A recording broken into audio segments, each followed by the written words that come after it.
Chapter 17, Section 2. It's called the Northern Renaissance. And so talking about really around the 1400s, I want to look at some of these ideas that we learned about yesterday with the Italian Renaissance and how they began to spread to Northern Europe.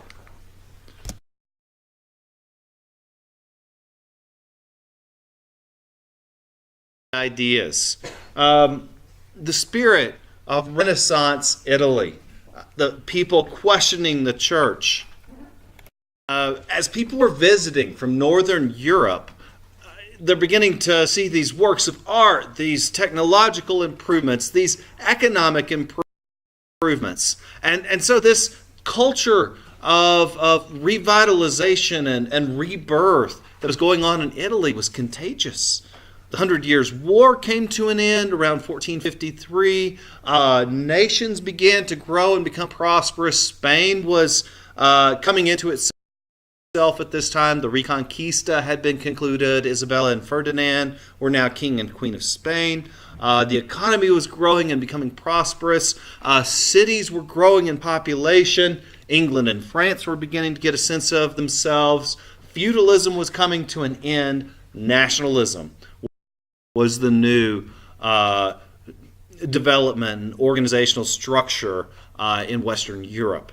And so with this economic prosperity comes extra wealth. Wealthy patrons begin to support and endorse artists and writers. And many of these writers began to produce books and written works that express realism. Realism is a style of art in which the writer attempts to be as detailed and as authentic as possible. Now, also social reform. Humanists interested in social reform began to seek to improve living conditions, to help with the poor. And many of these were doing so because of their Judeo-Christian convictions, seeking to help the poor. Now, Renaissance styles. These artists and writers that are moving to Northern Europe, in many cases, were doing so because of wars going on in Italy. The first artist that I want to look at is Albrecht Dürer. Albrecht Dürer. He was a German painter, famous for woodcuts, for engravings. Again, the emphasis on realism. And so you'll see some of his work, as well as Hans Holbein, the Younger, which often portrayed English royalty. So here is a work of Hans Holbein, the Younger. And like I said, his works mainly focused on royalty. This is Anne of Cleves, the Queen of England. This was painted in 1539. So also we're going to talk about Flanders. Flanders is the artistic center of Northern Europe. And a famous painter there, Jan van Eyck, who began to use oil painting. One of the very first artists to use oil-based paints would use layering in the types of paints they created. And so his paintings, as a result, are very realistic, three-dimensional, and really give you a sense of the subject's personality. And we'll also look at some works of Pieter Bruegel, who painted scenes of peasant life in very realistic details. Jan van Eyck's The Arfoni Wedding. And so you see this wealthy couple that commissioned the works. It looks like the woman is with child. But again, the emphasis on realism here, you get a sense of detail with the layer. So here's Flanders, by the way. It's not far north of France. It's part of the Holy Roman Empire at this time. At the start of the 15th century, European civilization was still largely feudal. Based self-sufficient manners worked by landless serfs who labored in exchange for a share of crops they raised and the protection offered by their landowning lords. During medieval times, people lived mostly in small communities, for there were few large cities and very little trade. However, the Black Death, a huge outbreak of bubonic plague, which occurred during the 1300s, had wiped out 25% of the European population, and the resulting labor shortage helped hasten the decline of feudalism and bring about the rise of a brand new era called the Renaissance. The word Renaissance means rebirth, and that is just what it was, a time when people began to throw off their old medieval ways, adopting new forms of architecture and art, as well as new ways of living, based on a rediscovery of the civilizations of ancient Rome and Greece. While the medieval period had been marked by an inward, spiritual focus, the leaders of the Renaissance began to search outward for their inspiration. And as a result, there was a burst of interest in geography, astronomy, anatomy, trade, and inventing. One of the greatest Renaissance inventions was a printing press that used movable type, which allowed books to be made cheaply and in large numbers, which in turn allowed ideas and information to spread much more rapidly than in the past. And during the Renaissance, all of these things, the growth of trade, the increased desire to learn more about the earth, new inventions, and a more rapid flow of information, combined to bring about the great age of exploration.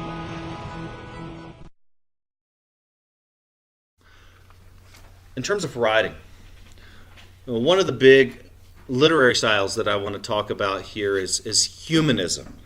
Humanism is an emphasis on human achievement, seeking to reform the world here and now. The church taught peasants to be content with their lot in life because the afterlife would be so much better. If life is miserable now, you better be a good and faithful servant so that someday you can go and live in paradise. However, humanism began to criticize this philosophy. Don't just wait for the hereafter, improve your life now. And so they sought to reform society, promote education, particularly for women. And there are many examples of this within the Christian faith. For example, Desiderius Erasmus, I'll just call him Erasmus of Holland, is best known as a Christian humanist. His book In Praise of Folly is a work of satire, poking fun at business people, at priests, at the corruption in the church.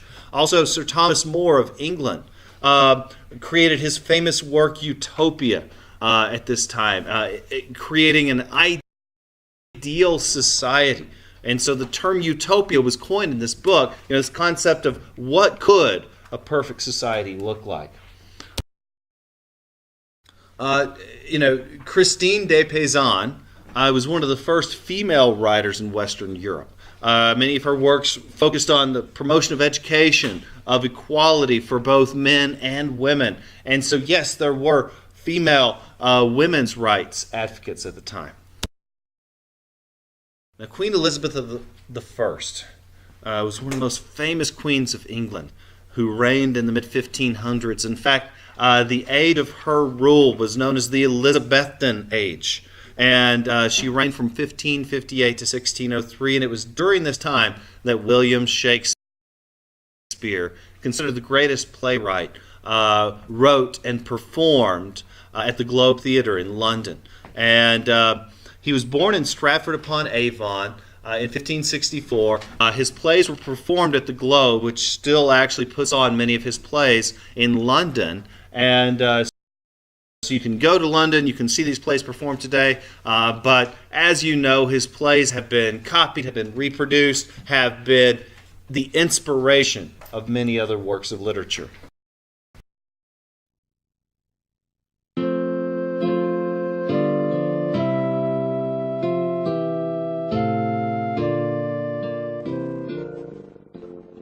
This is the only surviving portrait of Shakespeare which has a real claim to being authentic. He is probably in his late 30s here.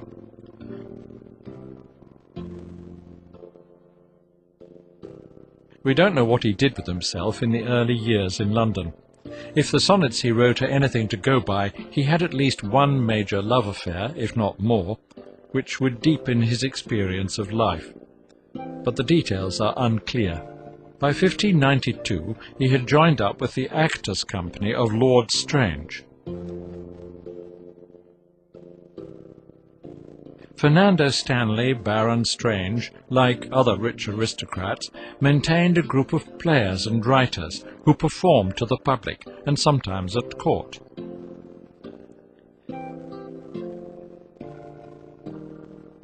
Edward Allen was the leading actor of the company, and no doubt a considerable influence on Shakespeare, as he was reckoned to be the best actor of his day. Shakespeare's first play, A History of Henry VI, was written for this company, and it was at once a commercial success, considered to be at least as good as the work of Christopher Marlowe. Educated at Cambridge University and of Shakespeare's age, Marlowe was already well established as a playwright, and would have without doubt been Shakespeare's literary rival for years to come, had he not been killed in a fight only a year later.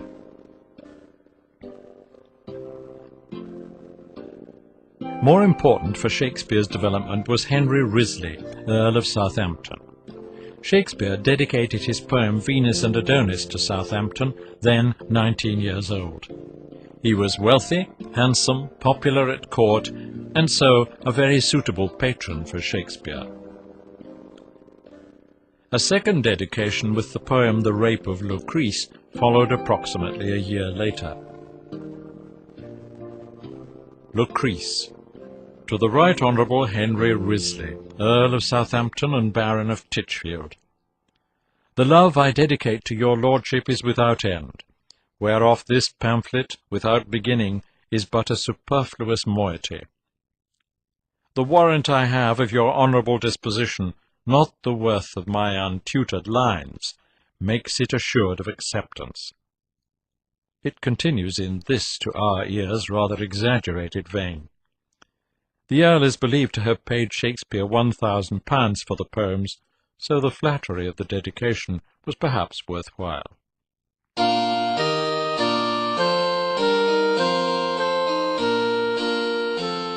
Becoming known in the right circles as a poet was obviously important, but it was in the theatres that Shakespeare's career took off. The theatres were on the South Bank, across the bridge and away from the city. As always, the authorities frowned on theatres as riotous and anti-establishment places, so they were kept as far away as possible from the city. The buildings were tall and open to the skies because, of course, there was no stage lighting. Performances took place in the afternoon. This contemporary drawing shows the layout of a stage. There were no curtains except at the back. The audience stood around the central platform or sat in the galleries, and of course all classes of people attended. The theatre was a popular place of entertainment, not for the rich only.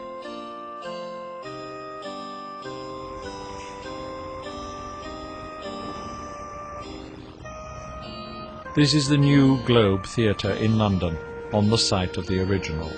The details obviously varied from theatre to theatre, but generally there was an upper balcony for the musicians and sometimes for the actors, if the play called for it, and doors at the back of the stage, which were used as the action required.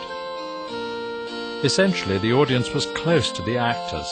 There was no scenery, and the action moved forward swiftly, changing scenes from battlefield to inner chamber with no difficulty. The writer had to convey it all in the brilliance of his dialogue, and of course music and sound effects played an important part. Nearby, in a similar building, was housed the bear baiting, a cruel spectacle much enjoyed. Further along the bank, another theatre, the Swan, follows the same pattern as the Globe. When Shakespeare arrived in London, there were 4 theatres. By the end of his life, there were 12.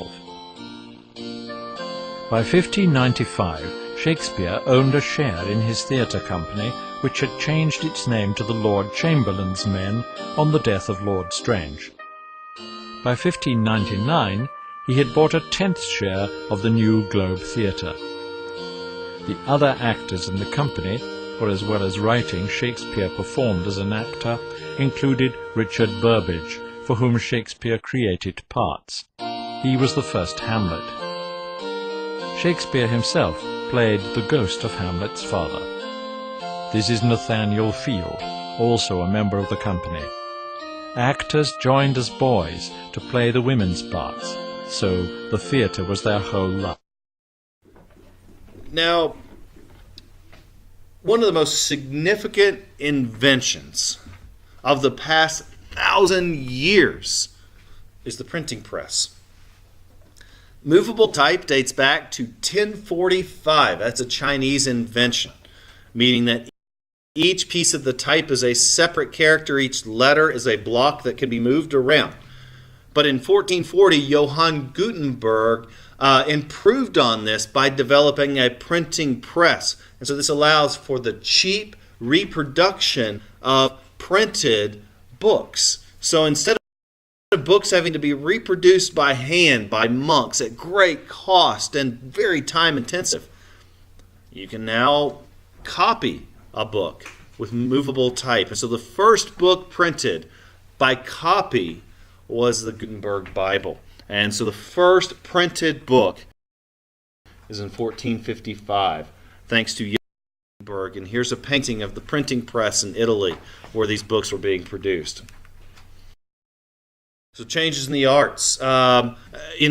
Medieval art is heavily influenced by the Greeks and the Romans. And instead we begin to see a lot of works of realism, also secular works, as well as religious still being produced at this time. But many writers began to use the common language of their time.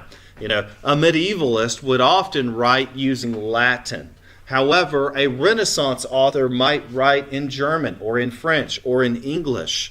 And also this humanist idea of celebrating human achievement, not just waiting for the hereafter. Big changes in society.